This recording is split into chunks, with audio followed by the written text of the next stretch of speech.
Welcome back. 9:18, time for your weekend forecast. Taking a live look at King Street in Boone. More people out and about now that it's not 6 a.m. Yeah. It's not quite as cold either. Yeah.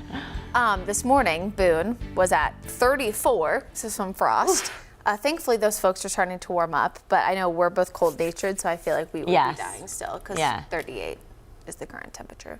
That's pretty cool. But we're warming up. 53 in Charlotte, so we're 15 degrees colder, or I guess 15 degrees warmer here across the metro than what they're seeing up toward Boone. And also we got some beautiful shots to show you. Monroe, Kannapolis, Dallas this morning, everyone looks great. Now, compared to yesterday, let's talk about how much colder we are. About 5 to 10 degrees cooler than this time 24 hours ago. So it is a notable cool down. The breeze also not helping it feel a little bit colder this morning, so keep that in mind before you're heading out and about. Again, here are those current temps. 38 is our one lone, upper 30s this morning. No area, at least at our official sensors in the mountains, did hit freezing this morning, but I mentioned yesterday, Grandfather Mountain areas at higher elevations, it's definitely possible. They could even get into the upper 20s when we have 34 in Boone.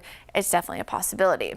But upper 40s, lower 50s across the rest of the Piedmont. And we know with a lot of sunshine, we'll warm up quickly this afternoon. Of course, it takes a lot less energy to warm dry air than warm air. So we are going to skyrocket to about 70 degrees this afternoon under a mostly sunny sky.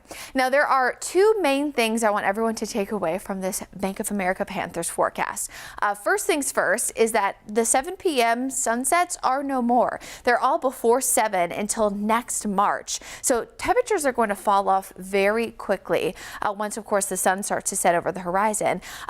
Bonus, right, that you get that beautiful sunset from Bank of America Stadium with a 4:05 kickoff, but you also need to remember, again, not just that it's going to get colder earlier, but where your seats are.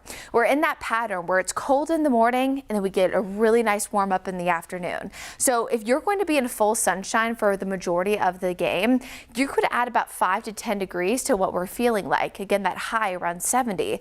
However, if you're on the shady side of the stadium, it can get chilly really fast, and especially if you're in one of those seats that kind of has one of the overhangs, oftentimes the wind kind of whips through it. So even on a light breeze day, you can get those really rushes of breezes and it can feel pretty chilly. So remember that. And of course, remember those earlier sunsets, which means if you plan on staying the whole game, you're staying out in Uptown or walking to the car or maybe to the light rail, it's going to get cool fast, and you will likely need that jacket.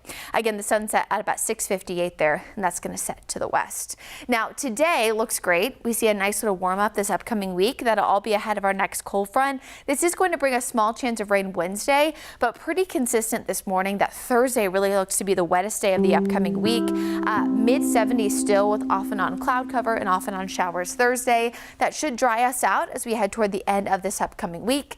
And then for the Charlotte 49ers back at home next Saturday, temperatures look pretty similar to this weekend, upper 40s, lower 50s for the morning, and then of course the near 60 to 70 degrees in the afternoon.